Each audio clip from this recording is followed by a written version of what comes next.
Dear students, once again welcome to the lesson Metals and Non-Metals. In the previous class, what did we discuss? Yes, how do metals and non-metals react with oxygen? Well, what will be its product? Yes, its corresponding oxide. For example, sodium oxide, magnesium oxide, well, carbon dioxide, sulfur, yes, sulfur dioxide or sulfur trioxide. Good, dear ones. Today we are going to see another chemical properties of metals and non-metals. That is, how do metals and non-metals react with water? Almost all the metals react with water in different states of water. That means water exists in 3 states. You know very well. One is solid form, liquid form, gaseous form. Solid form is ice, liquid is water, gaseous form is steam. Okay, sodium and potassium, these two metals react vigorously with water. For example, if we drop a piece of sodium into cold water, even inside water, it catches fire itself because it is very reactive metals. Dear ones, that's why those two metals are stored or immersed inside kerosene. Okay, what about other metals?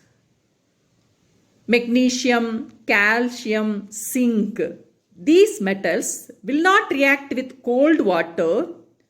They can react with hot water to give one gas, that is hydrogen gas, and a base is formed. In detail, we will study in class 10. So today,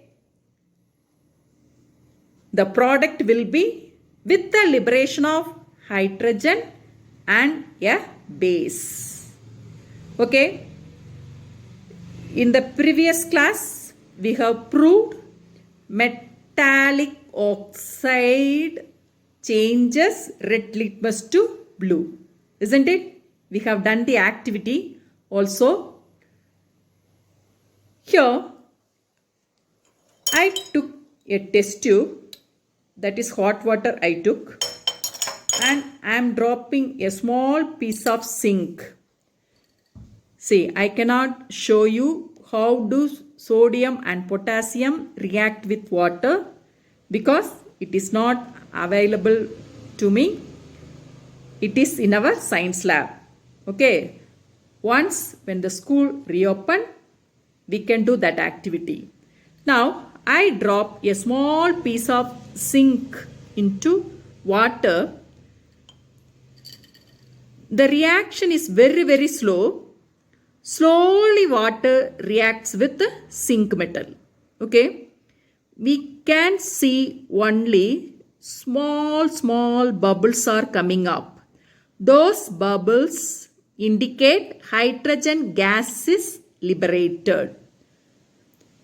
When hydrogen gas is escaped, that means it comes out from the liquid, the remaining thing, it will be only a base. Suppose for example, here I took zinc, isn't water.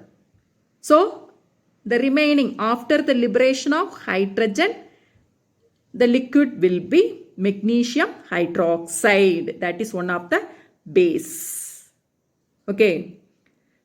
Some examples of acid, even the last year you have studied hydrochloric acid, sulfuric acid and nitric acid.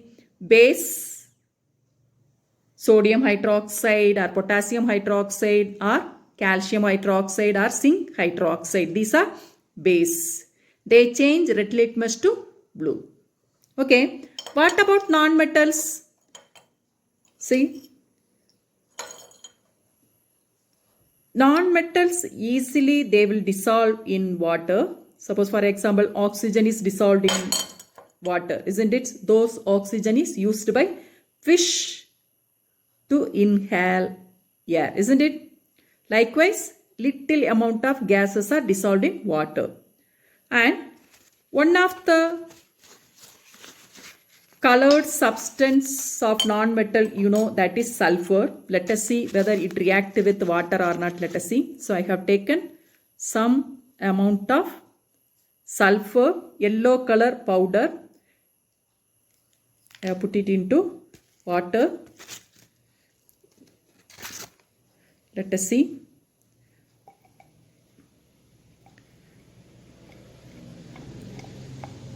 Okay.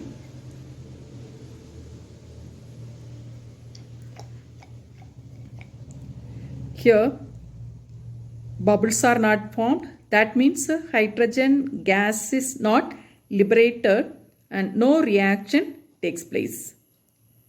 That means most of the non-metals do not react with the water. Okay. One non-metal, phosphorus. If it is kept open in the air, it will catch fire itself, like sodium and potassium.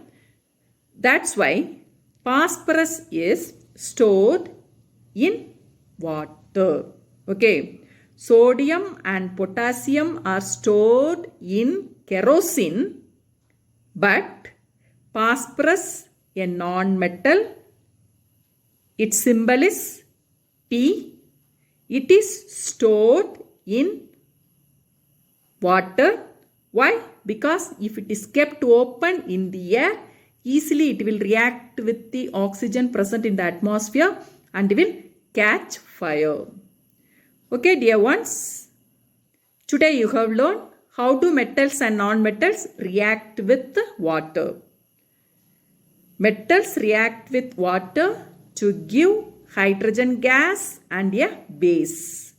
Non-metals do not react, but little amount of gases like oxygen, nitrogen dissolved in water. Hope you understood today's topic. Take care.